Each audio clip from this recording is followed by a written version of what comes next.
ጀነራል አማን ፒፓቸውን አውጥተው በመለኮስ ቤቱን አጠኑት። በደንባችን መሰረት በስብሰባ አዳራሽ ውስጥና በስብሰባ ላይ ትንባሆ ማጤስ አይፈቀድም። በአስመራ ከተማና በአካባቢው ያሉትን ሰብስበው ለማናገር ስፍራው ደርሰውና የክብር ሰላምታ ተቀብለው ለንግግር በተሰናዳላቸው መድረክ ላይ ሲቆሙ ከተሰበሰበው ሰራዊት መካከል አንድ የሁለተኛ እግረኛ ክፍለ ጦር ባልደረባ የሆነ የ50 አለቃ እጁን ከፍ አድርጎ በማንሳት ክቡር ጀነራል ንግግሮን ከመጀመሩ በፊት እኔም እናገረዋለሁ ይላቸዋል። ትንሽ እንደመገረም ይላቸውና ወደዚህ ውጣና የምትናገረውን ተናገር ይሉትና ከሰራዊቱ መካከል ወጥቶ ፍለፊት በመቆም ጀነራል አማን እኛ ርሶን አናውቆትም፣ ደርግ ነው የሚያውቆት። ደርግ ለምን ዓላማ ወደ ኤርትራ እንደላከውትም አይገባንም። እኔ በዚህ ሰራዊት ስም ልነግሮት የፈለኩት ኤርትራ ጭቃ ውስጥ ገብተው ከመጨማለቆ በፊት እንዲህ እንዳማረቦት አሁኑ ወደ አዲስ አበባው እንዲመለሱ ነው መመክሮ ይላቸውና ወደ ነበረበት ሰልፍ ተራ ይመለሳል።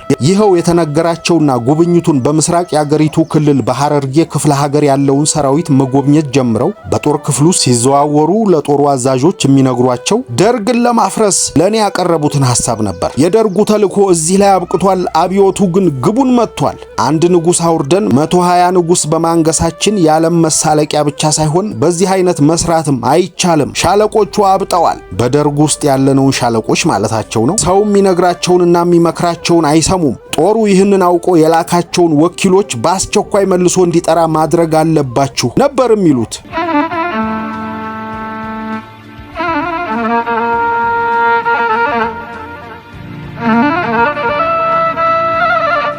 ጤና ይስጥልን። ሀብል ተረክቤት ደርግና ሌተናል ጀነራል አማን ሚካኤል አንዱም ኮሎኔል መንግስቱ ኃይለ ማርያም ትግላችን በሚል ለንባብ ካበቁት መጽሐፍ ያገኘነውን ልናጋራችሁ ወደድን። ቻናላችንን ሰብስክራይብ በማድረግ እንድታበረቱን ስንል በአክብሮትና በፍቅር እየጠየቅን ስለምታደርጉልንም ሁሉ በማመስገን አብራችሁን ቆዩ።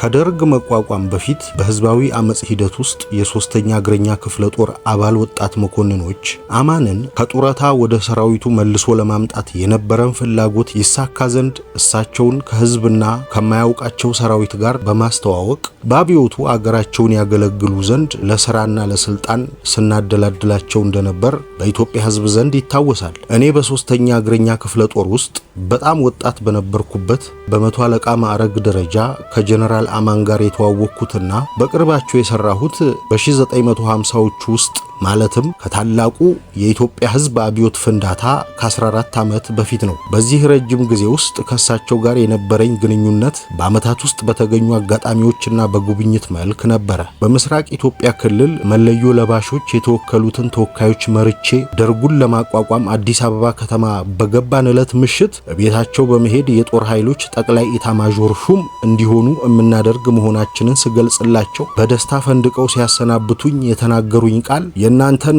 ውለታ መክፈል የሚቻል ነገር አይደለም። እንደሚታወቀው የምፈልገው ነገር እስከ መጨረሻ ታማኛችሁና ታዛዣችሁ መሆኔን ነው በማለት ቢሆንም ይህ ሰው ይህንን የሚለውም በእርግጥ ሊያደርገው ይችል ይሆን ብለው እንደተጠራጠሩ ከሁኔታቸው መረዳት ችያለሁ። በእኔ አስተያየት ጀነራል አማን የነቁ ሰው ቢሆኑም የተሳሉ ፖለቲከኛ አልነበሩም። ጥሩ ወታደራዊ ባለሙያ ስለነበሩ ሀገሪቱን ይጠቅማሉ ብዬ ያሰብኩት የጦር ኃይላችንን በአዲስ መልክ እንዲያቋቁሙ እንዲያዘምቱና ከሶማሊያ መንግስት ወራሪ ሰራዊት ጋር የማይቀረውን ውጊያ ስናደርግ ጦሩን እንዲመሩ እንጂ የመከላከያ ሚኒስተር ሆነው ከሚኒስትሮች ጋር በሚኒስትሮች ምክር ቤት እንዲመክሩ አልነበረም። የጦር ኃይላችንን እንዲያቋቁሙና እንዲያዘምቱ ስል ከሰሜን አሜሪካ መንግስት በእርዳታም ሆነ በግዢ የጦር መሳሪያ እንደማናገኝ ዕውቅ በመሆኑ ከህብረተሰባዊ አገሮች የምንገዛቸው መሳሪያዎች በተፋጠነ ሁኔታ ለሰራዊቱ በማስተዋወቅ ለውጊያ ብቁ ማድረግ እንዳለብን በማሰብ ነው። አብዛኛውን የደርግ አባላት አግባብቼና አሳምኜ እሳቸውን ወደ ደርግ ሳመጣ ከ14 ዓመት በፊት እማውቀው አማን ናቸው በማለት ተስፋ ነበር። ከ14 ዓመት በኋላ በ1966 ዓ.ም ሰኔ ወር ያገኘኋቸው ሰው እኔም አላውቃቸው ሌላ አማንን ነው። ከባለቤታቸው ተለይተው የሚያስቀና ትዳራቸውን አፍርሰውና ልጆቻቸውን የትም በታትነው መንግስት በሰጣቸው አንድ አነስተኛ ቪላ ውስጥ አንድ ካለ ትግርኛ ቋንቋ በስተቀር ሌላ ቋንቋ ከማይናገሩና ከማያዳምጡ ምስኪን ሽማግሌ ዘበኛቸው ጋር የሚኖሩትን ኑሮ ተመልክቼ አይኔን ለማመን ነው የተሳነኝ። በሰራዊቱ ውስጥ በነበሩ ጊዜ ስለ እውነትነቱ እርግጠኛ ባልሆነም ሐኪም ከልክሏቸው ነው እየተባለ መጠጥ ፍጹም አይጠጡም፣ ትንባሆም አያጤሱም ነበር። በአብዮቱ ወቅት አልኮልና ትንባሆ ሲያዘወትሩ ከማየቴ ሌላ አንዳንድ ጊዜ የማይባቸው ጤናማ ሰው የማያደርገውን አባዜ ስለነበረ እኚህ ሰው እጽዋት ድራግ የሚባለውን ሳይወስዱ አይቀሩም ብዬ እስከ መጠራጠር ደርሻለሁ። ሰራዊቱ ውስጥ በነበሩ ጊዜ ሰዓት አክብረው የሚያስከብሩ የሥራ ፈረስ የተባለ ስም የተሰጣቸው አይነተኛ የጦር መኮንን ሞዴል የነበሩ ሰው አእምሯቸው ዝጎና በጣም ሰንፈው ነው ያገኘኋቸው። ቀድሞ በነበረው በአንድ ወጣት የመቶ አለቃና በአንድ ጀነራል መካከል ባለው የጭፈራና ያለቃ ግንኙነት ከዚያም ባሻገር በኔ ልጅነት ምክንያት ያላስተዋልኩት ወይም አዲስ በሽታ ይልከፋቸው አላውቅም፣ ሲበዛ ተጠራጣሪ፣ ሸረኛና ገደብ ያጣ የስልጣን ጥማት ያላቸው ሰው ሆነዋል። የጦር ኃይል ጠቅላይ ኤታማዦር ሹም ይሆናሉ ብዬ በገባሁላቸው ቃል መሰረትም ሰኔ 26 ቀን 1966 ዓ.ም በደርጉ ጥያቄ የደርጉ ተወካዮችና ጠቅላይ ሚኒስትሩ ባሉበት ከቤተ መንግስት ተጠርተው ከሜጀር ጀነራልነት ወደ ሌተናል ጀነራልነት አድገው የጦር ኃይሎች ጠቅላይ ኤታማዦር ሹም ሆነው በተሾሙ ዕለት ምሽት እኔ የደርጉ የመከላከያ ኮሚቴ ሊቀመንበር ሻለቃ ተስፋዬ ገብረ ኪዳንና የደርጉ ዋና ጸሐፊ ሻለቃ ገብረ የሶልዳሃና ሆነን እንኳን ደስ አለው ለማለት መኖሪያ ቤታቸው ሄደን ስናገኛቸው የጠበቅነውን አቀባበል ቀርቶ ጥቂት ፈገግታ እንኳን ባለማሳየታቸው ተገረምን። በእኛ ቀደምትነትና ኩርኮራ እንዲናገሩ በማድረግ ደስ ያለዎት አይመስሉም ብላቸው ስለ ራሳቸው ረጅም የሥራ ልምድ፣ አገልግሎት፣ ትምህርትና ዕውቀት ወዘተርፈ ብዙ ከተናገሩ በኋላ የምታውቁኝ ይመስለኛል። እኔ በዚህ ጊዜና በዚህ ዕድሜ ሌላው ቢቀር በመከላከያ ውስጥ ከማንም ሲቪል ትዕዛዝ ለመቀበል ዝግጁ አይደለሁም። መከላከያ ሚኒስትር ልታደርጉ ያሰባችሁት ማንን ነው ብለው ጠየቁን። እኔ በዛ አጭር ጊዜ ውስጥ ሰውየውን ለማወቅ በመቻሌ ብዙ ባልደነቅም አብረውኝ የነበሩት ሁለቱ ጓዶች መገረም ብቻ ሳይሆን በጣም ተናደው ነበር። እስካሁን ድረስ በእኛ በኩል ለመከላከያ ሚኒስትርነት የመረጥነው ሰው የለም፣ በእርስዎ በኩል የሚታሰብ ሰው እንዳለ ከሰሞኑ በዚህና በሌሎችም ጉዳዮች ላይ በመከላከያው ኮሚቴ ስብሰባ ላይ እንነጋገርበታለን። አሁን ስለመሸን ሂድ ይፍቀዱልን ብያቸው ተለየናቸው። ከሁለቱ ጓዶች ጋር በመንገዳችን ላይ ስንነጋገር የጠየቁት መከላከያ ሚኒስተርነት እንደሆነ ሁላችንም ተገንዝበናል። በእኔ አስተያየት የመከላከያ ሚኒስተር ለመሆን ወታደርነት ወይም ወታደራዊ ሙያ ግድ አስፈላጊ ነው የሚል እምነት ስለሌለኝ ኢታማጆሩ በወታደራዊ ሙያ ብቃት ያለው መኮንን ከሆነ ሚኒስትሩ አብዮታዊ ፖለቲከኛ ምሁር ሊሆን ይችላል ባይ ነበርኩ። በዚህ ረገድ የሁለቱ ጓዶች አስተያየት ግን ከኔ የተለየ ነበር። የመከላከያ ሚኒስትሩ ወታደራዊ ሙያ ያለው ወይም ወታደር ቢሆን ከኢታማጆሩ ጋር የተሻለ መግባባትን ሊፈጥር ከመቻሉ ባሻገር እኛ ዛሬ ላለንበት አብዮታዊ የትግል ወቅት ማናውቀውን ሰው በመከላከያ ሚኒስትርነት ከምናስቀምጥ እሳቸው ቢሆኑ እንመርጣለን ስላሉ በበነገታው በመከላከያ ኮሚቴ ስብሰባ ላይ ከመከርንበት በኋላ ለደርጉ ጉባኤ አቅርበን ስለተደገፉ የመከላከያ ሚኒስተር አደረግናቸው። ንጉሱ የመከላከያ ሚኒስተራችንን መሾም የነበረብን እኛንን ወይስ ደርግ ብለው ጠቅላይ ሚኒስትራቸውን እንደጠየቁ በደርግና በሚኒስትሮች ምክር ቤት አገናኝ ኮሚቴ አማካኝነት ተነገረን። ጀነራል አማን የመከላከያ ሚኒስተር ከሆኑ በኋላ የጦር ኃይሎች ጠቅላይ ኢታማዦር ሹም፣ ምክትል ኢታማዦር ሹም፣ የምድር ጦር አዛዥና ምክትል አዛዥ፣ የአየር ኃይል አዛዥና ምክትል አዛዥ፣ የባህር ኃይል አዛዥና ምክትል አዛዥ የሚሆኑትን መርጠን ለደርጉ ጉባኤ ከማቅረባችን በፊት ጀነራል አማን ባሉበት መከላከያው ኮሚቴ ላይ እንነጋገርበት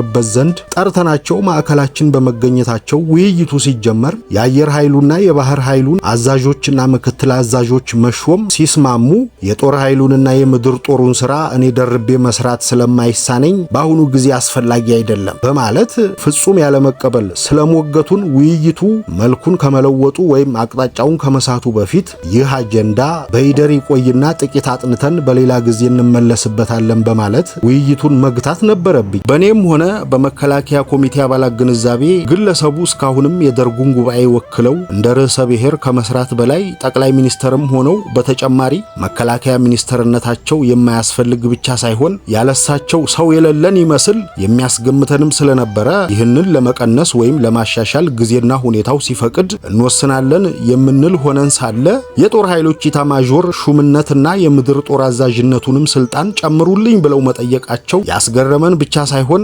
ጤንነታቸውንም ተጠራጥረናል። ከዚህ በኋላ ከዚህ በሚያስቸኩሉ ስራዎች ተወጥረን በነበረበት ጊዜ ጀነራል አማን ለጦር ኃይሎችና ለምድር ጦር አመራር ይመጥናሉ ብለውን በውይይቱ ጊዜ ዝርዝራቸው ያቀረብንላቸውን መኮንኖች ማለትም ሜጀር ጀነራል ግዛው በላይነህን፣ ብርጋዴር ጀነራል ባህሩ ቱፋንና ብርጋዴር ጀነራል ጌታቸው ናደውን ለውጡን የማይደግፉና የኔንም አመራር የማይቀበሉ ስለሆኑ ያላግባብ ብልጽግናና በስልጣን ብልግና ተወንጅለው ከታሰሩት መኮንኖች ጋር መቀላቀል ያለባቸው ናቸው በማለት ሊያሳስሯቸው በመከላከያ ሚኒስቴር ህንጻ ያለውን ጦር የሚያሳድሙ መሆናቸውን በዚያ ሰራዊት የተወከለው የደርግ አባል ሻለቃ ጌታቸው ሽበሺ ከኛም ከስራ አስፈጻሚ አካላት ሳይማከር ከበቂ ማስረጃ ጋር የደርጉ ጉባኤ ላይ አንስቶ በመናገሩ የደርጉ አባላት በጀነራል አማን ላይ የነበራቸው በጎ አስተያየት ሁሉ ከዚያ ጊዜ ጀምሮ ተለወጠ ማለት ይቻላል። በሐሰት የተወነጀሉት ከፍተኛ መኮንኖች ምንም ነገር ሳይደርስባቸውና ጀነራል አማንም ሳይጠየቁ በተፈለጉበት ስፍራ ተሾሙ። ቀደም ብሎ ልጅ እንዳልካቸው ጠቅላይ ሚኒስትር በነበሩበት ጊዜና እሳቸው የመከላከያ ሚኒስትር ሆነው በተሾሙበት ጊዜ ደርጉ በጥብቅ አደራና ሚስጥር የሰጣቸውን የመከላከያ ጉዳይ አንዱንም ሳይሰሩ ወይም ሳይጀምሩ ቆይተው ልጅ ሚካኤል ጠቅላይ ሚኒስትር ከሆነ በኋላ ሚኒስትሮችን መርጠው ለደርጉ ጉባኤ በማቅረብ በሚያሾሙበት ጊዜ ደርጉ ጽሕፈት ቤት በመምጣት እንደተለመደው እኔን በግል ተገናኝተውኝ በእንዳልካቸው መንግስት የሀገር አስተዳደር ሚኒስትር የሆኑት ደጃዝማች ዘውዴ ገብረስላሴ ያለ ቦታቸው ነው። ሰውየው ካላቸው የሥራ ልምድና ችሎታ አኳያ አገራቸውን የበለጠ የሚጠቅሙት የውጭ ጉዳይ ሚኒስትር ቢሆኑ ነው። የልጅ ሚካኤል የዕድሜ አንጋፋ በማዕረግና በፕሮቶኮል ቀደምት ስለሆኑ ቢያንስ ምክትል ጠቅላይ ሚኒስትር መሆን ይገባቸዋል። ንግግራቸውንም በመቀጠል ይህንን ሐሳብ ማቀርበው የደጃዝማቹን ሞራል ለመጠበቅ ብቻ ሳይሆን ከሶቪየት ህብረት መንግስት መሳሪያ የመጠየቁን ጉዳይ ሊያከናውኑልን የሚችሉት እሳቸው በመሆናቸው ነው አሉኝ። ደጃዝማቹ ራሳቸው ቅሬታቸውንና እንዲሁም ፍላጎታቸውን በጀነራል አማን በኩል እንዲደርሰን ጠይቀው እንደሆን ወይም የጀነራል አማን የራሳቸው አስተያየት ይሁን ለኔ ግልጽ አልነበረም። ጠቅላይ ሚኒስትር ስንመርጥ ከሳቸው ምክር ስላልጠየቅን እንጂ እንደ ጀነራል አማን አስተሳሰብ ከሆነ ጠቅላይ ሚኒስትር መሆን የነበረባቸው ደጃዝማች ዘውዴ ገብረስላሴ ናቸው። ልጅ ሚካኤል እምሩን እኔና እሱ ብቻ ሳንሆን አብዛኛው ኢትዮጵያዊ ከነአባታቸው ወይም ከነቤተሰቦቻቸው ማለት ይቻላል መሳፍንታዊ መደባቸውን የናቁ ተራማጅና የህዝብ ወገን መሆናቸውን ያውቃል። ስለ ደጃዝማች ዘውዴ እሶ ምን ያህል ያውቃሉ? እኚህ ሰው ለሶ የሰጠዎትን የመከላከያ ሚስጥርና ገበናችንን ማወቅና መካፈል ያለባቸው ናቸው ብለው ያመኑበት ምክንያት ምንድነው የሚል ጥያቄ አቀረብኩላቸው። ይህንን ሳላመዛዝን እንዲህ ያለ ሐሳብ ይዞ ይቀርባል ብለህ የምታስብ ከሆነ እኔ ደግሞ በበኩሌ ጥያቄ ላቅርብልህ። ለመሆኑ እኔንስ ታምኑኛላችሁ በማለት የቅሬታና የቁጣ ገጽታ ስላሳዩኝ እንደተለመደው እንደ ልጅ አባብዬ ለደርጉም አቀርባለሁ ብዬ ተለየኋቸው። እኔና የደርጉ አመራር አካላት የሆኑ ጓዶች ጀነራል አማንን ይህንን ያህል የምንንከባከባቸውና የምንታገሳቸው በእውነቱ ከሁሉ በፊት የኢትዮጵያ ሕዝብ እንደሚያስታውሰው ለኔ በገቡልኝ ቃል መሰረት ምናልባት የኤርትራን ችግር በሰላማዊ መንገድ ለመፍታት ሊረዱን ይችሉ ይሆናል በሚል ተስፋ ሲሆን፣ ሌላው በሕዝቡና በሰራዊቱ ዘንድ ተቀባይነትን እንዲያገኙ ለማድረግ ስንል ከሚገባቸው በላይ ከፍ ያለ ስም ስለሰጠናቸውና ስለካብናቸው ብቻ ነው። ስለሆነም በእሳቸው ጥያቄ መሰረት ደርጉ ጉባኤ ላይ አቅርቤ በማስወሰን የልጅ ሚካኤል እምሩ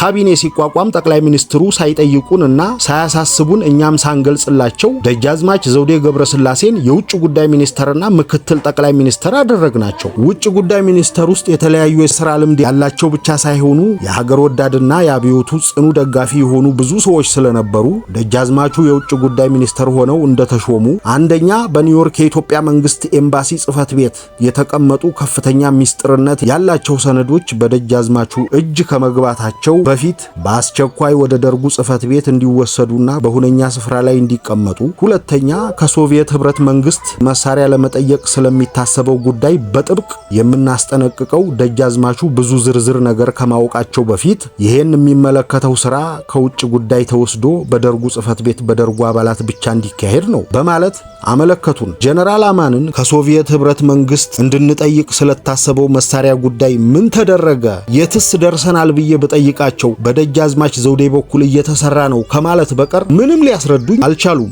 የተቀነባበረ ጉዳይ ይሆን ወይም ያጋጣሚ ነገር አገራቸውን ከድተው በጀርመን ሀገር ለረጅም ጊዜ ይኖሩ የነበሩት የቀድሞ ጓደኛቸውን ኮሎኔል ተስፋ ደስታ የሚባሉትን መኮንን ጀነራል አማን በሚስጥር ወደ ኢትዮጵያ ጠርተው ሁለቱ እየተወያዩ መሆናቸውን መረጃ ስለደረሰን የኮሎኔል ተስፋ ደስታን ማንነትና ተልዕኮ ለማወቅ የሚስጥርነቱ ጉዳይ ይህንን ያህል የሚያሳስበን በኢራን መንግስት በኩል ከአሜሪካ እንዲገቡ ገንዘብ የተከፈለባቸው ተዋጊ አውሮፕላኖችን እንዳንነጠቅ ነበረ።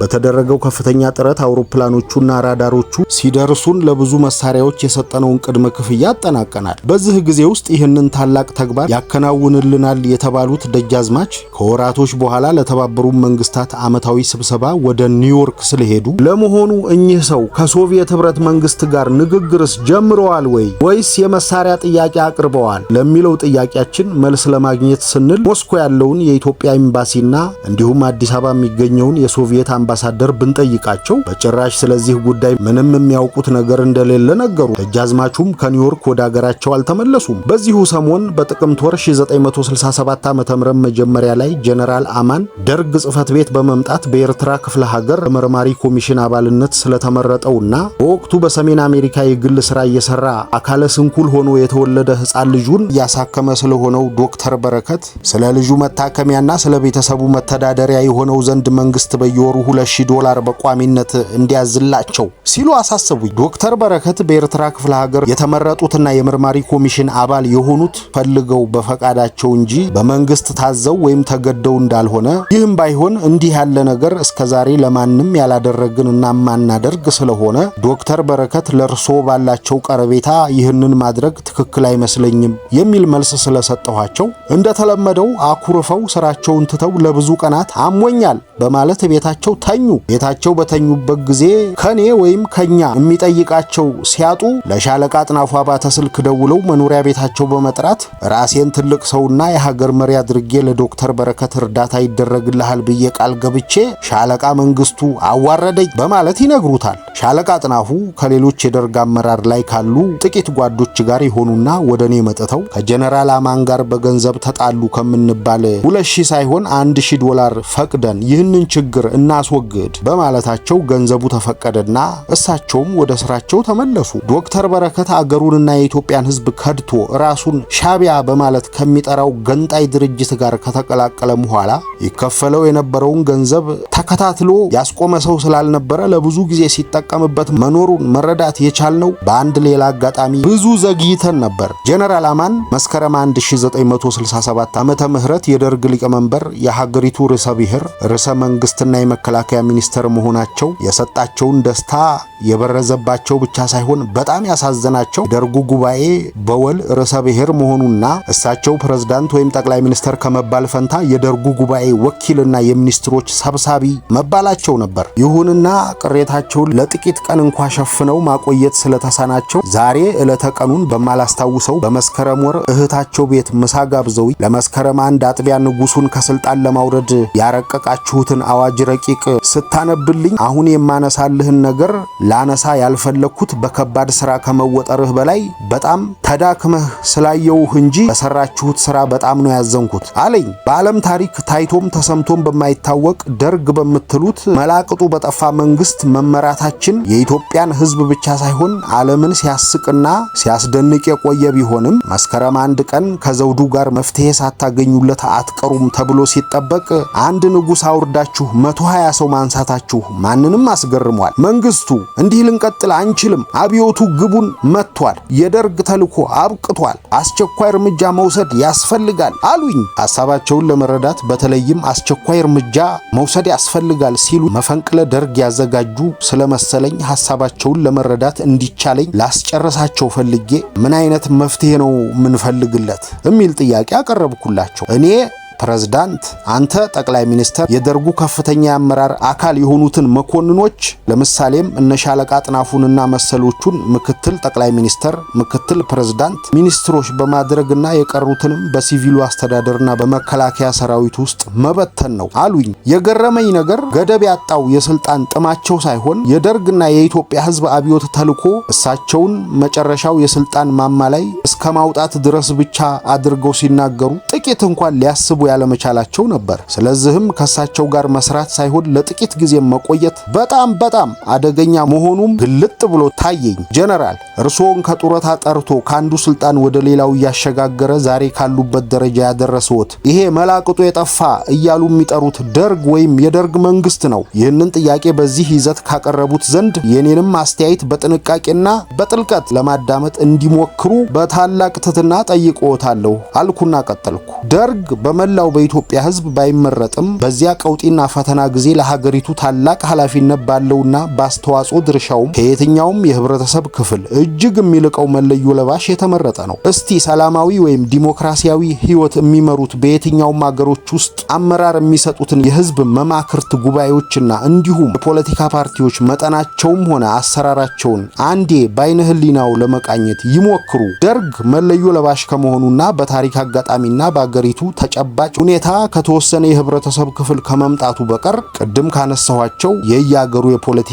አመራር አካላት ልዩነቱ ምንድነው? የምናካሂደው አብዮት ነው። ያም ሆኖ ደርግ አንድም የህዝቦች ምክር ቤትን በሰላም መልኩ የፖለቲካ ፓርቲን ክፍተት ዘግቶና ተክቶ ሲመራ የተቀሩትን የፖለቲካ ስርዓቱን አካላት እያቋቋመ ነው። ከዚህ ውስጥ አንዱና ዋናው እሶ የሚመሩት ህግ አስፈጻሚው ወይም መስተዳድሩ ነው። ጀነራል ብዙ ማለት ይቻላል። ይሄ ሁሉ ደግሞ ሲሆን ደርግ ጊዜያዊ ነው። ይህንን ተቋም እናፈርስና በርሶ ፕሬዝዳንትነትና በኔ ጠቅላይ ሚኒስትርነት እንተካው ማለት ለሀገርና ለወገን ምንም አይነት ፋይዳ ለማስገኘት ሳይሆን ሌላ ተልእኮ ወይም አጀንዳ ያላቸው ግለሰቦች የሚያከናውኑት ተግባር ስለሆነ በዚህ አመለካከቶና አስተሳሰቦ ከርሶ ጋር ልቆም ቀርቶ እርሶን አጥብቄ ማሳስቦት ለኔም ለርሶም ለኢትዮጵያ ህዝብም ከማይበጀው አደገኛ የጥፋት መንገድ እንዲመለሱ ነው አልኳቸው። በሰኔ ወር 1966 ዓመተ ምህረት ደርግን በተመለከተ ጀነራል አማን ብቻ ሳይሆኑ የብዙ ሲቪልና ወታደራዊ አቋም ከመስከረሙ የተለየ ነበር። ደርጉ እንደተቋቋመ የደርጉን ዓላማ ብቻ ሳይሆን የኢትዮጵያን የጦር ኃይሎች ዓላማ ጭምር በአራተኛ እግረኛ ክፍለ ጦር ግቢ ለሰበሰብነው የአዲስ አበባና የአካባቢው መለዮ ለባሽ ንግግር ባደረኩበት ጊዜ ደርጉ የኢትዮጵያን ህዝብ ስልጣን ባለቤት የሚያደርግ እንጂ ራሱን በጉልታዊ ገዢ መደቦች የመተካት ዓላማ ስለሌለው አብዮታዊ ተልእኮውን ካሟላ ወደ ጦር ሰፈሩ ይመለሳል ብዬ መናገሬም በመንቀፍ ጀነራል አማን በመከላከያ ሚኒስቴር ጽህፈት ቤታቸው ከኔ ጋር የደርጉን የሥራ አስፈጻሚ ኮሚቴ ጠርተው ከዶክተር መስፍን ወልደማርያም ጋር በመሆን እንዴት ወደ ጦር ሰፈራችን እንመለሳለን ብለህ ትናገራለህ በማለት ወቅሰውኝ ነበር። በእህታቸው ቤት ምሳ ጋብዘውኝ ደርጉን ለመበተን ሐሳብ ባቀረቡ ማግስት ከሚኒስትሮች ምክር ቤት ስልክ ደውለው በአዲሱ ዘመን መግቢያና ባሮጌው የፖለቲካ ስርዓት ፍጻሜ የጦር ኃይላችንን መጎብኘት ተገቢ መስሎ ይታየኛል፣ ምን ይመስልሃል ብለው ጠየቁኝ። የአሮጌው ስርዓት ፍጻሜ ሳይሆን የዓመታት መለዋወጥ ነው ካልኩ በኋላ እንዳሉትም ከዘውዱ መገርሰስ በኋላ ርዕሰ ብሔር ስለሆኑ ከርዕሰ ከተማችን ርቀው የሚያደርጉትን ጉብኝት የደርጉ ጉባኤ ማወቅና መፍቀድ ስላለበት ጥቂት ጊዜ ስጡኝ በማለት ተለይኋቸው። ለደርጉ ጉባኤ አቅርቤና በበጎ መንፈስ ተተርጉሞ ጦሩን እንዲጎበኙ ስለተፈቀደ ይኸው የተነገራቸውና ጉብኝቱን በምስራቅ የአገሪቱ ክልል በሐረርጌ ክፍለ ሀገር ያለውን ሰራዊት መጎብኘት ጀምረው በጦር ክፍሉ ሲዘዋወሩ ለጦሩ አዛዦች የሚነግሯቸው ደርግን ለማፍረስ ለኔ ያቀረቡትን ሐሳብ ነበር። የደርጉ ተልእኮ እዚህ ላይ አብቅቷል፣ አብዮቱ ግን ግቡን መጥቷል። አንድ ንጉስ አውርደን 120 ንጉስ በማንገሳችን የዓለም መሳለቂያ ብቻ ሳይሆን በዚህ አይነት መስራትም አይቻልም። ሻለቆቹ አብጠዋል። በደርጉ ውስጥ ያለነውን ሻለቆች ማለታቸው ነው። ሰው የሚነግራቸውንና የሚመክራቸውን አይሰሙም። ጦሩ ይህንን አውቆ የላካቸውን ወኪሎች በአስቸኳይ መልሶ እንዲጠራ ማድረግ አለባችሁ ነበር የሚሉት። ሰራዊቱና የሰራዊቱ አዛዦች ከጀነራል አማን የተሻለ ንቃት ስለነበራቸው እንዴት የደርጉ ተልእኮ አብቅቷል፣ አብዮቱ ግን ግቡን መጥቷል ብለው ይናገራሉ ብለው በመገረምና ጀነራሉ ጸረ አብዮት ሴራ ያራምዳሉ ብለው በመገመት አብዛኛዎቹ አዛዦች ሪፖርት አቀረቡልን። ከጀነራል አማን በሰላምና በጥበብ የምንለየው መቼና እንዴት ነው እያልኩ ራሴን በምጠይቅበት ጊዜ ሰውየው ሳንዘጋጅ ወደ አንድ ትልቅ ችግርና ጥፋት እንዳይገፉን በማለት ከሐረርጌ እንደተመለሱ ጽህፈት ቤታቸው ሄጄ ደርግንም በትም ብለው ያቀረቡልኝን ሐሳብ ለማንም እንዳልተናገርኩና እጅግ አደገኛ ነገርም በመሆኑ በሁለታችንም ዘንድ በጥብቅ ሚስጥርነት እንዲጠበቅ አሳሰብኳቸው። እንዲህ ያልኩበት ምክንያት አንዴ ዘባርቅ ያለው ሳልቀደም ልቅደም በሚል ተስፋ መቁረጥ ወደ ለየለት አደገኛ ጥፋት እንዳያመሩ ስል ነበር። እንደገመትኩትና እንዳሰብኩት ይህንን ስነግራቸው የመደሰት የመደሰትና የመዝናናት ስሜት ከገጻቸውና ከጠቅላላ ሁኔታቸው ለማንበብ ችያለሁ። እኔም ባንተ ላይ ባለኝ እምነት ላንተ ብቻ እንጂ እንዲህ ያለውን ነገር ከማንም ጋር መነጋገር ስለማይቻለኝ ለማንም አልተናገርኩም ሲሉ ለመጀመሪያ ጊዜ ታላቅ ውሸት ዋሹኝ። ከዚህ በላይ በዚያው ሳምንት ውስጥ በየ15 ቀን ሐሙስ በሚደረገው የሚኒስትሮች ምክር ቤት ስብሰባ እኔም እየተጠራሁ በቋሚነት እገኛለሁና ለስብሰባው አጥቢያ ረቡዕ ዕለት በሚኒስትሮች ምክር ቤት በሚኒስትር ዴታ ደረጃ የምክር ቤቱ ጸሐፊና የጠቅላይ ሚኒስትሩ ልዩ ረዳት የሆኑት ፊት አውራሪ ደምሴ ተፈራ ስልክ ደውለው አጣዳፊና በጣም ከባድ ነገር ስለገጠመኝ እርስዎ ማወቅ አለቦት ብዬ ስልክ በመደወሌ ታላቅ ይቅርታ ጠይቃለሁ አሉ። ግድ የለም በየቢሮአችን ስልክ የተቀመጠው እኮ ለእንደዚህ አይነት ስራ ነውና በኔ በኩል እንዲህ ያለ ችግር የለም ካልኳቸው ኋላ ስለ ኤርትራ ጉዳይ እርሶና ጀነራል የተነጋገራችሁት ወይም በደርጉ ጉባኤ የተወሰነ ነገር አለ ሲሉ ጠየቁኝ። እኔ እስከማውቀው በቅርቡ ስለ ኤርትራ የተነጋገርነው ነገር የለም ስላቸው ለኤርትራ የፌዴሬሽን ስልጣን የሚሰጥ ህግ ረቂቅ በአቃቢ ህጉ በአቶ አማኑኤል አምደ ሚካኤል አስረቀቀው በነገው የምክር ቤቱ ስብሰባ ላይ ለውሳኔ እንዲቀርብ በአጀንዳ ይያዝ ዘንድ ታዝዣለሁ። የረቂቁም በርካታ ቅጂ በእጄ ላይ ይገኛል አሉኝ። ከማንኛውም ጊዜ ይልቅ ጀነራል አማን እጅግ በጣም አደገኛ ሰው ከመሆናቸው ባሻገር አእምሯቸው በፍጹም ጤናማ መሆኑን መጠራጠር የጀመርኩት በዚህ ጊዜ ነበር። ለፊት አውራሪ ደምሴ እንዲህ ያለ ነገር እኔም ሆንኩ ደርግ ማናውቅ ብቻ ሳይሆን ይህንን የማድረግም ስልጣን የለንም፣ እርሶም የታዘዙትን ያድርጉ፣ ነገ እኔና ሻለቃ አጥናፉ ስብሰባው ላይ እንገኛለን አልኳቸውና ይህንኑ ለሻለቃ አጥናፉ ስነግረው እሱም በበኩሉ እኚህ ሰው እውነት ይህንን ካደረጉ ጤነኛ አይመስሉኝም አለ። በበነገታው ከቀትር ኋላ በ9 ሰዓት ሚኒስትሮች ስብሰባ ላይ ተገናኝተን ምልዓተ ጉባኤ ስለነበረ አጀንዳና የተለያዩ ሰነዶች ታድለውን ጉባኤውን ጀነራል አማን ከፈቱና ፊት አውራሪ ደምሴ ተፈራ ስለተዘጋጁት አጀንዳዎች የተለያዩ መግለጫዎችን በመስጠት ከምንመለከታቸው ጉዳዮች ጋር አስተዋወቁን። የመጀመሪያውን አጀንዳ በተመለከተ ለግንዛቤ ይበጅ ዘንድ በአስረጅነት አቶ አማኑኤል አምደ ሚካኤል ማብራሪያ እንዲሰጡ ጠየቁ። አቶ አማኑኤል በኋላ ጓድ በዚያ ጉዳይ ከዛ በፊት ደርግም የሚኒስትሮች ምክር ቤትም የተወያየበትና መሰረታዊ ፖለቲካ ውሳኔ ላይ ተደርሶ ወደ ህግ እንዲተረጎም የተመራ የመሰላቸው ይመስለኛል። የተረቀቀውን ህግ አንቀጽ በአንቀጽ እየተነተኑ ከማስረዳት በተጨማሪ ስለ ኤርትራ የሚያውቁትን ማጠናከሪያ መረጃ ጭምር ካቀረቡ ኋላ ጀነራል አማን በበኩላቸው የሚሉትን ብለው የምክር ቤቱን አባላት ለውይይት ጋበዙ። ሚኒስትሮቹ በሙሉ ረቂቁን አንብበውታል። የጉዳዩንም ክብደት በሚገባ የሚገነዘቡ ናቸውና ከዚያ በኋላ ይጠባበቁ የነበሩት ጀነራል አማን እንደጋበዙት ለውይይት ሳይሆን በዚያ አጀንዳ ላይ ለመወያየት ምክር ቤቱ ስልጣን አለው ወይ የሚል ጥያቄ ስለነበራቸው ሁሉም እኔና ሻለቃ አጥናፉን ምን እንደምንል ለመስማት በጉጉት በመጠባበቅ ላይ ይመለከቱን ነበር። እኔ ቅድሚያውን በመውሰድ ይሄ የህግ ረቂቅ ከአንድ ታላቅ የፖለቲካ ውሳኔ መመንጨት ያለበት ይመስለኛል። በእኔ አስተያየት ይህንን የመሰለውን ታላቅ የፖለቲካ ውሳኔ ለመወሰን የሚያበቃ የፖለቲካ ተቋም በአሁኑ ጊዜ በኢትዮጵያ ያለ አይመስለኝም። በጊዜው ያለው ከፍተኛ የፖለቲካ ስልጣን ወይም ተቋም ጊዜያዊ ወታደራዊ አስተዳደር ደርግ ብቻ ይመስለኛል። ስለዚህ ጉዳይ ደርግ የሚያውቀው ነገር የለም። ይህ ምክር ቤት በዚህ ጉዳይ ላይ ተወያይቶ የመወሰን ስልጣን የለውም። ስለዚህ እኔም ማቀርበው ጥያቄ ይህ ጉዳይ እንዴት እዚህ ቀረበልን? ማንስ ነው ያቀረበው? ለዚህ መልስ ፈልጋለሁ ካልኩ በኋላ የደርጉን አቋምም ሆነ የራሱን በተመለከተ ጓድ አጥናፉ የሚናገረው ይኖረዋል በማለት ንግግሬን አቆምኩ። ጓድ ሻለቃ አጥናፉ እኔም የነበረኝ ጥያቄ ጓድ ሻለቃ መንግስቱ ያቀረበው ጥያቄ ስለነበረ ለጥያቄው መልስ ከመሻት በቀር እምጨምረው አይኖርም በማለት ተናገረ። ዘለግ ላሉ ደቂቃዎች በቤቱ ዝምታ ሰፈነ። በሁሉም ሚኒስትሮች ገጽታ ላይ ጥያቄው የኛም ጥያቄ ነው ብሎ የመርካት ይመስላል። በፊታቸው ላይ የፈገግታ ጸዳል ይታይ ነበር። በደንባችን መሰረት በስብሰባ አዳራሽ ውስጥና በስብሰባ ላይ ትንባሆ ማጤስ አይፈቀድም። ጀነራል አማን ለጥያቄው መልስ ይሰጣሉ ተብሎ ሲጠበቅ ፒፓቸውን አውጥተው በመለኮስ ቤቱን አጠኑት። ካጠኑት በኋላ የቡና ረፍት እናድርግ ብለውን እሳቸው ቀድመው ከስብሰባው ክፍል በመውጣት ወደ ጽህፈት ቤታቸው ገቡ። እኔና ሻለቃ አጥናፉ ወትሮም እንደምናደርገው እሳቸውን ተከትለን ወደ ጽህፈት ቤታቸው ስንገባ ሚኒስትሮቹ በህንጻው ኮሪደር ላይ ሻይ ቡና ይጠጡ ነበር። ከቡናው ረፍት በኋላ የምክር ቤቱ አባላት ሁሉ ወደ ስብሰባው አዳራሽ በመግባት ወንበራቸውን ይዘው ሳለ ጀነራል አማን ገብተው ሳይቀመጡ በቁማቸው ራሴን ስላመመኝ ስብሰባውን የሚመራው ሻለቃ መንግስቱ ነው ብለው በመውጣት ወደ ቤታቸው ሄዱ።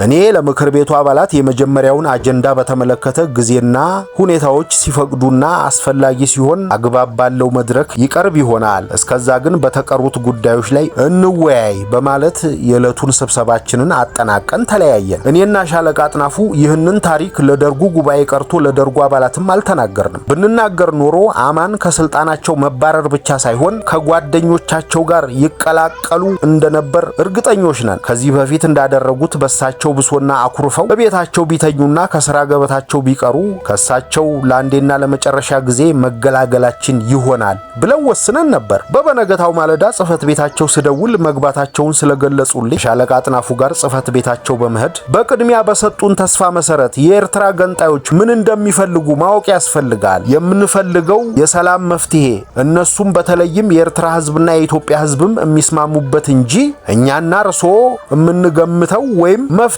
ነው ብለውን የምንለው መሆን የለበትም። እኛ ሁላችንም ገንጣዮቹ የሚፈልጉት ፌዴሬሽኑ እንዲመለስ ከሆነና ፌዴሬሽኑን በመመለስ የኢትዮጵያውያንን ደም መፍሰሱ የሚቆም ከሆነ በበኩላችን ደስታውን አንችለውም። ለዚህ ግብ ግን የሚሰሩ ብዙ ስራዎችና ቅድመ ሁኔታዎች አሉ። ዛሬ የሰራዊቱንና የህዝቡን ስነልቡና ለእንደዚህ አይነት ውሳኔ ሳናዘጋጅ ድንገት ተነስተን የኤርትራ ህዝብ ራሱ ያፈረሰውን ፌዴሬሽን መልሰናል ብንል ለኤርትራ ችግር መፍትሄ ከመሆን ፈንታ የኛ መጥፊያ ነው የሚሆነው። በዚህ ይመኑ አልናቸው። እሳቸውም ረቂቁን በትክክል አንብባችሁ እንደሆነ ፌዴሬሽን የሚል ነገር የለበትም። ኤርትራ ክፍለ ሀገር ራሱን የቻለ አስተዳደር ሆኖ ከማዕከላዊ መንግስት ጋር የሚኖረው ግንኙነት ከርዕሰ ብሔሩ ጋር ብቻ ነው የሚል ነው አሉ። ከሁሉ በፊት እርስዎና አቶ አማኑኤል እንዳሰባችሁት በብዙ የግንኙነት ድር የተሳሰረውን አንድ ክፍለ ሀገር ከርዕሰ ብሔሩ ጋር ብቻ በሚደረግ ግንኙነት ይሰራል መባሉ ሳይንሳዊ አይደለም፣ አይሰራም። አሁን ወደዚያ ክርክር ሳንሄድ ጀነራል እንዲህ የሚያስቡማ ከሆነ በጣም የዋህነት ነው። በጣም ግመል ሰርቆ የጎተቱ ራስን እንደመደበቅ ያለ ነገር ነው ጀነራል። እርስዎ ስም የለሽ ፌዴሬሽን ቢሉትም አሁን የሚያስኬድ ነገር አይደለም። በመጀመሪያ ከወንበዴዎቹ የሰላም ንግግር ይጀመር። ይህ ዋናው ቅድመ ሁኔታ ነው ብለን ባቀረብነው ሐሳብ ለጊዜው ተስማማን። የደቡብን ጦር ከጎበኙ በኋላ ወደ ኤርትራም እሄዳለሁ ብለውን ተለየናቸው። እንዳሉትም አራተኛ እግረኛ ብርጌድን ለመጎብኘት ነገሌ ቦረና ሄዱ። የአራተኛ ብርጌድን ጠቅላይ ሰፈርና ከሶማሊያ መንግስታት ጋር በሚያዋስነን ጠረፍ ላይ በተለያዩ ስፍራዎች የሚገኙትን የብርጌዱን ተዋጊ ሻለቆችና የብርጌዱን ጠቅላይ ሰፈር ለመጎብኘት በተዘዋወሩባቸው ስፍራዎች ሁሉ ከጦር ኃይሎች ጋር ባደረጓቸው ውይይቶች አንድና ብቸኛ ጉዳይ በሐረርጌ እንዳደረጉት ሁሉ ደርግን ስለመበተን ነበር። ጀነራል አማን ወደ ሰሜኑ ክፍለ ሀገራችን ኤርትራ ሄደው የክልሉን መለዮ ለባሾች የክፍለ ሀገሩን የተለያዩ አውራጃዎች እየተዘዋወሩ ሲጎበኙ በከረን ከተማ የከረንን ህዝብ ሰብስበው ኤላብሬድ ላይ ሰላማዊውን ህዝብ የፈጁ የክፍለ ሀገሩ ፖሊስና የሁለተኛ ክፍለ ጦር አባሎች ለፍርድ እንዲቀርቡ ይደረጋል ብለው ተናገሩ።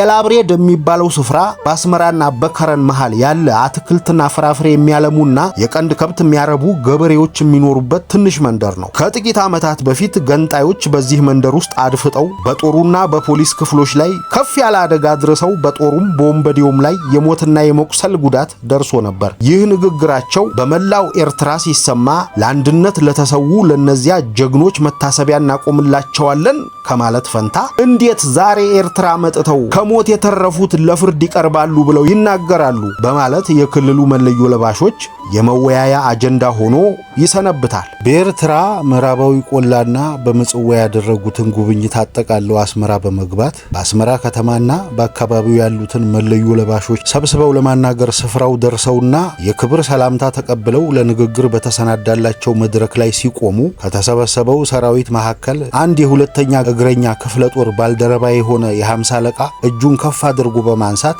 ክቡር ጀነራል ንግግሮን ከመጀመሩ በፊት እኔም እናገረዋለሁ ይላቸዋል። ትንሽ እንደመገረም ይላቸውና ወደዚህ ውጣና የምትናገረውን ተናገር ይሉትና ከሰራዊቱ መካከል ወጥቶ ፍለፊት በመቆም ጀነራል አማን እኛ ርሶን አናውቆትም፣ ደርግ ነው የሚያውቆት። ደርግ ለምን ዓላማ ወደ ኤርትራ እንደላከውትም አይገባንም። እኔ በዚህ ሰራዊት ስም ልነግሮት የፈለኩት ኤርትራ ጭቃ ውስጥ ገብተው ከመጨማለቆ በፊት እንዲህ እንዳማረቦት አሁኑን ወደ አዲስ አበባው እንዲመለሱ ነው መመክሮ ይላቸውና ወደ ነበረበት ሰልፍ ተራ ይመለሳል። የተሰበሰበው ሰራዊት በሙሉ ከዳር እስከ ዳር የ50 አለቃውን ንግግር በመደገፍ አካባቢውን በማያ ያላባራ ጭብጨባ ከማድመቅ ባሻገር ኢትዮጵያ ትቅደም የሚባለውን የጊዜውን ተወዳጅና ዝነኛ አብዮታዊ መዝሙር በህብረት መዘመር ይጀምራል። አዛዦቹ ማቆም አልቻሉም። ጀነራል አማን በመናደድ ንግግሩን ሳያደርጉ ወደ ቤተ መንግስት ይመለሱና ሰራዊቱም ይበተናል። ቤተ መንግስት እንደደረሱ ወደ አዲስ አበባ ስልክ ይደውሉና እሳቸው ጡረታ ላይ በነበሩበት ጊዜ እንደሳቸው ጡረታ ወጥተው በዘውድ ምክር ቤት አማካሪነት አብረዋቸው ይሰሩ የነበሩትን የኤርትራ ክፍለ ሀገር ተወላጆች ቢትወደድ አስፋሃ ወልደ ሚካኤልና ንብረእድ መላከ ሰላም ዲሜጥሮስ ገብረ ማርያምን በፖሊስ ታድነው ከቀድሞ ባለስልጣኖች ጋር እንዲታሰሩ ያዛሉ። ንብረእድ መላከ ሰላም ዲሜጥሮስ ገብረ ማርያም የኦርቶዶክስ ቤተ ክህነት ምሁርና የፖለቲካ ዕውቀት ያላቸው ግንባር ቀደም የኤርትራ ነጻነትና የኤርትራና የኢትዮጵያ አንድነት ትግል ታላቅ አርበኛ ናቸው። የኤርትራ ፌዴሬሽን በኤርትራ ሕዝብ ምክር ቤት ሙሉ ድምጽ ፈርሶ የኢትዮጵያና የኤርትራ አንድነት ፍጹም በሆነበት ጊዜ የምክር ቤቱ ምክትል ፕሬዝዳንት የነበሩና የአንድነት ግንባታው ሁለተኛ መሐንዲስ ናቸው ተብሎ ይነገርላቸዋል። ቢትወደድ አስፋሃ ወልደ ሚካኤል በፋሺስት ኢጣሊያ ቅኝ አገዛዝ ዘመን በቅኝ ገዢው መንግስት ውስጥ በሲቪል ሰራተኝነት ተቀጥረው የአስተርጓሚነትና የፖለቲካ አማካሪነት ስራ በመስራት ከሀገር ተወላጆች ከፍተኛ ስፍራ የነበራቸው እንደ ውስጥ አርበኛ ለወገኖቻቸው ብዙ በጎ ነገሮች ያበረከቱ እንደሆኑ ይነገራል። በድህረ ፋሺስት ኢትዮጵያንም በተለያዩ ክፍለ ሀገሮች ያስተዳደር ስራና ወደ ኋላም በውጭ ጉዳይ ሚኒስቴር ውስጥ በመስራት የፖለቲካና የዲፕሎማሲ ስራ ልምድ ያካበቱ ብቻ ሳይሆን ኤርትራን ነጻ በማውጣትና ብሎም ከናቷ ከኢትዮጵያ ጋር መልሶ መቀላቀል ይደረግ በነበረው የፖለቲካ ትግል ከፍ ያለ አስተዋጽኦ ያደረጉ ሰው ናቸው። ከኤርትራ ነጻነት ግኝትና ፌዴሬሽኑ ከተመሰረተ በኋላ በኤርትራ የንጉሠ ነገሥት ምክትል እንደራሴ ሆነው የኤርትራን ጉዳይ በተመለከተ ለንጉሱና ለዋናው እንደራሴ ረዳትና ዋና አማካሪም ነበሩ። በመጨረሻ ፌዴሬሽኑ በፈረሰበት ጊዜም ከምክትል እንደራሴነታቸው ጋር የኤርትራ አስተዳደር መሪ ሆነው በመመረጣቸው ፌዴሬሽኑን በማፍረስ የኤርትራና የኢትዮጵያ አንድነት ፍጹም እንዲሆን የኤርትራን ሕዝብ ወክለው የሰሩ ዋና መሐንዲስ ናቸው ተብሎ የሚነገርላቸው የአንድነት ኃይል በነበሩት የኤርትራ አርበኞች የሀገር ፍቅር ማህበር አባላት በኤርትራ ሕዝብና በተቀረውም የመሃል ሀገር ኢትዮጵያውያን ዘንድ የታወቁ የተከበሩና የተወደዱ ስለነበሩ ጀነራል አማን ካሰሯቸው በኋላ አንድ ሰዓት ባልሞላ ጊዜ ውስጥ በአስመራና በአዲስ አበባ ነዋሪ በሆኑ አያሌ ወዳጆቻቸው የተደረገው እንቅስቃሴ ታላቅ የፖለቲካ አቧራ አስነሳ። በአስመራ የሀገር ፍቅር ማህበር አባላት ከጀነራል አማን ጋር የነበሩትን የደርግ አባላት እየቀረቡ ኢትዮጵያ ወይም ሞት በማለት በግንባር ቀደምትነት ታግለው ያታገሉንን መሪዎቻችንን በአዲስ አበባ እንዲታሰሩ የተደረገው ማንን ለማስደሰት ነው? ጀነራል አማን ኤርትራ የመጣው ለዚህ ነው ሲሉ በአዲስ አበባም በተመሳሳይ ሁኔታ ወደ ደርግ ጽሕፈት ቤት የሚደወለው ስልክ ብዙ ነበር። ጉዳዩ ለኛም ዱብዳ ቢሆንም ጀነራል አማን በበኩላቸው ምክንያት ይኖራቸዋልና ወደ አዲስ አበባ እስከሚመለሱ ድረስ በትዕግስት መቆየቱ ይሻላል ብለን ጠበቅን። በጀነራል አማን የተመራው የደርግ ልዑካን ወደ አዲስ አበባ በተመለሰ ማግስት እሁድ ቀን የኤርትራን ጉብኝት የሚመለከተውን ሪፖርት ለማቅረብ የተሰናዱ መሆናቸውን በመግለጽ በደርግ ስራ አስፈጻሚ ኮሚቴ እንዲደመጡ ስለጠየቁ ወደ 4 ሰዓት ገደማ በደርግ ጽሕፈት ቤት በስራ አስፈጻሚ ኮሚቴ መሰብሰቢያ ክፍል ተሰበሰብን። ጀነራል አማን የክልሉን ፖለቲካና አስተዳደራዊ ሁኔታ የሰራዊቱንና እንዲሁም ገንጣዮቹ የሚያካሂዱትን የትጥቅ ትግል በተመለከተ ከፋፍለው በቅደም ተከተል ካቀረቡ በኋላ በኤርትራ ጭቃ ውስጥ ገብተው እንዳይጨማለቁ ያላቸውን የ50 አለቃ ጉዳይ አንስተው ከፍ ባለልህና በቁጣ ከተናገሩ በኋላ የ50 አለቃው በእስር ወደ አዲስ አበባ ተልኮ ፍርድ እንዲያገኝ በመጠየቅ ገለጣቸውን አበቁና ምናልባት መናገር ካለብኝ ነገር የሳትኩት ቢኖር የደርጉ አባላት ሊያክሉበት ይችላሉ በማለት አብሯቸው ወደ ኤርትራ የሄዱትን የደርግ ቡድን አባላት ጋበዙ። የደርጉ ቡድን መሪ የነበረው መኮንን እሳቸው ባሉት ወይም በረሱት ማሟያ ሳይሆን አብረን የቆየንበት የሥራ ባህሪ ስላስገደደን በበኩላችንም እንዲሁ ሰፋ ያለ ዝግጅት ስላለን ገለጣ እናደርግ ዘንድ ይፈቀድልን በማለት ጠይቆ በሰጠሁት የአይን ጥቅሻ ሪፖርቱን ቀጠለ። የመኮንኑ ሪፖርት በኤርትራ አከናወንን ከሚሏቸው ፋይዳዎች ይልቅ በደርጉ አባላትና በጀነራል አማን መካከል በነበረው ያለመግባባት ላይ ያተኮረ ሆኖ ካቀረባቸው ፍሬ ሐሳቦች ጥቂቶቹ ከዚህ የሚከተሉን ነበሩ። አንደኛ፣ ወደ ኤርትራ ስንላክ በደርጉ የተሰጠን ትዕዛዝና መመሪያ በጀነራል አማን መሪነትና በህብረት እንደ አንድ ቡድን እንድንሰራ ቢሆንም ይህ የእሳቸው ፈቃድና ፍላጎት ስላልነበረ አብረናቸው ሄደን አብረናቸው ተመልሰን ተመለስን እንጂ ኤርትራ በቆየንበት ጊዜ እኛን አላቀረቡንም። ሁለተኛ በየአውራጃዎቹና በአስመራም ቤተ መንግስት ብዙ የክፍለ ሀገሩን ነዋሪዎች እየጠሩ ሲያነጋግሩ እኛን ለማካፈል ካለመፈለጋቸው ሌላ ከሀገር ፍቅር አባሎች ወይም ከኤርትራ አርበኞች አንድ ሰው ባለማናገራቸው እኛ ባረፍንበት ሆቴል ድረስ በመምጣት ጀነራል አማን የአንድነት ጸሮችን ሲያነጋግር እኛን ያገለለበት ምክንያት ምንድነው በማለት በብስጭት ስሜት ጠይቀውናል። ሶስተኛ የከረንን አውራጃ በጎበኙበት ጊዜ የከረንን ከተማ ነዋሪ ህዝብ ሰብስበው ሲያናግሩ በኤላብሬድ የንጹሃን ሰላማዊ ዜጎችን ደም ያፈሰሱት ወታደሮች ለፍርድ ይቀርባሉ ብለው በመናገራቸው የክልሉ ሰራዊት ለነዚያ ጀግኖች መታሰቢያ እንዲቆምላቸው ከማድረግ ፈንታ እንዴት በህይወት የተረፉትን ወንጀለኛ አድርገው ለፍርድ ይቅረቡ ይላል በማለት የጀነራል አማን ንግግር በሰራዊት ውስጥ የመወያያ አጀንዳ ሆኖ መሰንበቱን ተገንዝበናል። በአስመራ ከተማና በዙሪያዋ ያሉትን መለዮ ለባሾች ለማነጋገር በቀረቡ ጊዜ በአንድ የአምሳ አለቃ የተሰነዘረው የብልግና ንግግር የዚህ ውጤት ነው ብለን እንገምታለን። አራተኛ ጀነራል እዚያ በነበሩበት ጊዜ በሰጡት ትዕዛዝ መሰረትና አሁንም እዚህ እንዳሰባሰቡት በአምሳ አለቃው ላይ አንድ እርምጃ ቢወሰድ ከሰራዊቱ ጋር ትልቅ ቅራኔ ውስጥ እንደምንገባና ትልቅ ችግር እንደሚፈጠር ስለማያጠራጥር ብርቱ ጥንቃቄ ይደረግ ዘንድ እናሳስባለን። አምስተኛ ጀነራል ሊያነጋግሩት የተሰበሰበው ሰራዊት በዚያ አሳዛኝ ሁኔታ ተበትኖ ሁላችንም ወደ የማረፊያችን ሄደን ባረፍንበት ሆቴል የሀገር ፍቅር ማህበር አባላት ለሁለተኛ ጊዜ መጥተው ለኤርትራ ነጻነትና ብሎም ለኢትዮጵያና ለኤርትራ አንድነት ታግለው ያታገሉን መሪዎቻችን ጀነራል አማን ወደ አዲስ አበባ ስልክ ደውሎ ዛሬ አሳሰራቸው ሚል ዜና ደርሶናል። እንዴት እንዲህ ያረጋል? ማንን ለማስደሰት ነው አማን ወደ ኤርትራ የተላከው?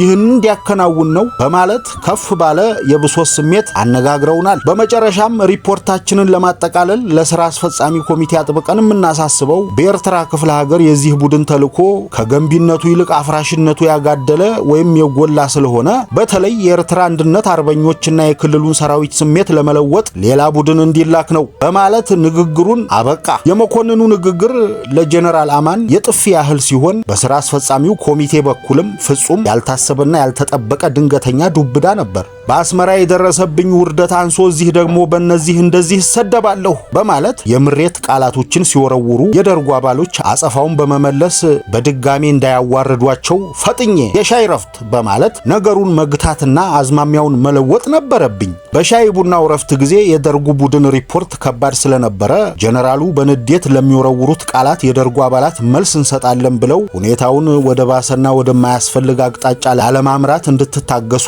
በማለት ማስጠንቀቅ ነበረብኝ። ከረፍት ኋላ ወደ መሰብሰቢያው ክፍል ተመልሰን እንደተቀመጥን ጀነራል አማን እነዚህ ሰዎች ስለኔ ተልኮና ስለ ኤርትራ ሁኔታ የሚያውቁት ነገር ካለመኖሩ ሌላ በቆይታችንም ጊዜ ስለተከናወነው ነገር ግንዛቤ የሌላቸው ናቸውና እምናገረው አለኝ ሲሉ የሥራ አስፈጻሚ ኮሚቴ በእርስዎ ጥያቄ የተሰበሰበው እርስዎ የሚያቀርቡትን ሪፖርት ለማዳመጥ እንጂ የተልኳችሁን ውጤት ለመመርመር ስላልሆነ ይህንን ጉዳይ በሌላ መድረክ በስፋት እንወያይበታለን። ለክቡርነቶ አንድና የመጨረሻ ጥያቄ አቅርቤ የዛሬውን ስብሰባ ብንዘጋው የሚሻል ይመስለኛል ብዬ ያቀረብኩትን ሐሳብ እሳቸውም ስራ አስፈጻሚ ኮሚቴውም ስለተቀበሉት እኔ የመጨረሻ ያልኩትን ጥያቄ እንደሚከተለው አቀረብኩኝ። ቢትወደድ አስፋሃና ንብረ እድ ዲሜጥሮስ በመታሰራቸው በአዲስ አበባና በአስመራ ከተሞች ብዙ የህዝብ ጥያቄዎች ቀርበውልን ለመልሱ እርሶም መጠባበቅ ነበረብን። ሁለቱን ግለሰቦች እንዲታሰሩ ያደረጉበትን ምክንያት ከማስረዳት ፈንታ ፊውዳሎች ሲታሰሩ ይሄ መጀመሪያ አይደለም፣ የነዚህም መታሰር የህዝብ ጥያቄ ያደረገው ነገር ምንድነው በማለት መልሰው ጥያቄ አቀረቡልኝ። እነዚህን ሰዎች ለኤርትራ ነጻነትና ብሎም ለኢትዮጵያና ኤርትራ አንድነት ትግል ግንባር ቀደም አርበኛ ስለሆኑ በኤርትራም ሆነ በመሃል ሀገር በጣም የታወቁና የተከበሩ የተወደዱም ስለሆኑ በእኛ በኩል የታሰሩበትን ምክንያት ማወቅ በጣም አስፈላጊ ነው አልኳቸው። እናንተ ከነሱ አጫፋሪዎች እንደሰማችሁት የኤርትራ ነጻነትና አንድነት አርበኞች ሳይሆኑ ኤርትራን የሸጡ ከሃዲ የሀገር ነጋዴዎች ናቸው አሉ። በሰጡን መልስ ከኔ ጀምሮ እዚያ የተገኙት የደርግ አባላት በሙሉ በጣም ከመገረም የተነሳ ለጥቂት ደቂቃዎች እርስ በርሳችን መተያየት ሆነ። ጀነራሉም ቢሆኑ ሳያስቡና ሳይጠነቀቁ በግንፍል ስሜት ከጥርሳቸው የወረወሩት መልስ በእኛ በኩል የሚሰጠውን ትርጉም ሳይረዱ እንዳልቀሩ ከገጻቸው ይነበብ ነበር። እነዚህ ከሃዲዎችና የሀገር ነጋዴዎች የሚሏቸው ሰዎች ኤርትራ ለማን ነው የሸጡት ብዬ ስጠይቃቸው እሳቸውም አያችሁ ፌዴሬሽኑን አፍርሶ ዛሬ ሁለቱንም ሀገሮች እንዲህ ያለ ችግር ውስጥ መክተት ለኔ ከሃዲነትና ነጋዴነት ነው አሉን። እኛም የዕለቱን ስብሰባ በዚሁ አቆምን። እኛ ብንሳሳት ያርሙናል፣ ብንጣላ ያስታርቁናል ብለን ያመጣናቸው ሰው ብዙ ስህተቶችን ሲሰሩ ከኢትዮጵያ አንድነት ጋር እየተያያዙ ባለመሆናቸው የጀነራል አማን ኢትዮጵያዊነት ቀርቶ ሀገር ወዳድነታቸውን እንኳ ጥያቄ ውስጥ የከተተ አልነበረም። ከዚህ በላይ በተጠቀሰው የሥራ አስፈጻሚ ኮሚቴ ስብሰባ ላይ ስለ ሁለቱ የኤርትራ ታላላቅ አርበኞች የእሳቸውን አቋም ከሰማንበት ጊዜ ጀምሮ ከእሳቸው ጋር አልነበርንም። በኋላም ሕይወት ለሚያስከፍል አደጋ የዳረጋቸውም ይኸው በኢትዮጵያና በኤርትራ አንድነት ጉዳይ ላይ ያላቸው የተደበቀ አቋምና የተደበቀ ምኞታቸውን ለማስፈጸም የሞከሩት እኩይ ተግባር ነው። ይህንም በተናገሩ ማግስት ከሚኒስትሮች ምክር ቤት ለኔ ስልክ ደውለው ትናንት እነዚያ የደርግ አባሎች ባደረሱብኝ ከፍ ያለ ዘለፋና ስድብ ራሴ ስለዞረ በእውነት ነው ምልህ የተናገርኩትን አላውቀውም። ኤርትራ ሄጄ ያከናወንኩትን ጉዳይ በሌላ መድረክ ላይ እንወያይበታለን ብለህ ስለነበር አጥናፉ የሕግ የፖለቲካና የእቅድ ኮሚቴዎች ሊቀመናብርት ባሉበት ብቻ በደርጉ ጽሕፈት ቤት ተገናኝተን ባስረዳና ብንወያይበትስ ብለው ሲጠይቁ በበኩሌም ደስ ብሎኝ በበነገታው እሳቸው በጠየቁት መሰረት ተሰበሰብን። ኤርትራ በቆየሁበት ጊዜ ብዙ ጠቃሚ ሐሳብ ያላቸውን የሀገር ሽማግሌዎችና የበረኸኞቹም ወላጆች ከሆኑ ሰዎች ጋር ተገናኝቼ ስለ አዲሲቱ ኢትዮጵያና ደርጉ የኢትዮጵያን ችግር ከፍ ያለ ቅድሚያ የሰጠውና ችግሩን በሰላማዊ መንገድ ለመፍታት ያለውን ብርቱ ፍላጎትና አቋም አስረድቻለሁ። ከነሱም ሁሉም ማለት ይቻላል በሰጠኋቸው መግለጫ ተደስተው መንግስት የኤርትራን ችግር በሰላማዊ መንገድ ለመፍታት እርስዎ እንዳሉት ልባዊ ፍላጎት ያለው ከሆነ እኛ በችግሩ የምንሰቃየው ኤርትራውያን መንግስትን ከበረኸኞች ጋር ለማገናኘት ፈቃደኞች ነን፣ በዚህ ረገድ የሚቻለንን ሁሉ እናደርጋለን ብለውኛል አሉን። ይህንን እንዴት የትና መቼ ለማድረግ ወይንም ስራውን ለመጀመር እንዲቻላችሁ በመንግስት በኩል ሊደረግላችሁ የሚገባውን ድጋፍና እቅዳችሁን አቅርቡልኝ በማለትም የ3 ቀን ጊዜ ሰጠኋቸው። በ3ኛው ቀን ሁሉም ሳይሆኑ ሽማግሌዎቹን የወከሉት 3 ሰዎች ቤተ መንግስት በቀጠሮ መጥተው ከዚህ የሚከተለውን ሐሳብ አቀረቡልኝ። ክቡርነቶ፣ እኛ ልናከናውነው ለሚፈለገው የሰላም ተልዕኮ ብዙ መሰናዶ ማድረግ እንዳለብን ግልጽ ነው። ሆኖም እኛ አሁን እዚህ ለርሶ ይሄ ያስፈልገናል ብለን ብንናገር ወይም ብናቀርብ እኛ ተሳስተን እርስዎንም ማሳሳስ ስለሚሆን የምናሳስበው የሚፈለገው መሰናዶ በማድረግ እኛንም በሚያስፈልገን መንገድ ለመርዳት ብቻ ሳይሆን የሚያማክርና የሚመራንም አንድ የመንግስት አገናኝ ሰው ተመርጦ እንዲሰጠንና አንድ ቢሮ አስመራ ከተማ እንዲከፈት ነው። ከዚህ ሌላ የሰላም ፍለጋው መንገድ እንዲቃናልንና በበረኸኞቹም ዘንድ ሽምግልናችን ታምኖ ተቀባይነትን እንድናገኝ የመንግስት ወታደሮች በረኸኞቹን ማሳደዳቸውንና ማደናቸውን አቁመው የሰላም አየር ይገኝ ዘንዳ መንግስት የተኩስ አቁም አዋጅ እንዲያውጅ እናሳስባለን ብለውኛል። በበኩሌ ሽማግሌዎቹ ባሳሰቧቸው በሁለቱም ነጥቦች አስፈላጊነት አምናለሁ። የዛሬውን ስብሰባ የጠየቅኩት በእናንተም ዘንድ ታምኖበት የሰላም ፍለጋው ስራ እንዲጀመር ነው የሚል ሐሳባቸውን አቀረቡልን።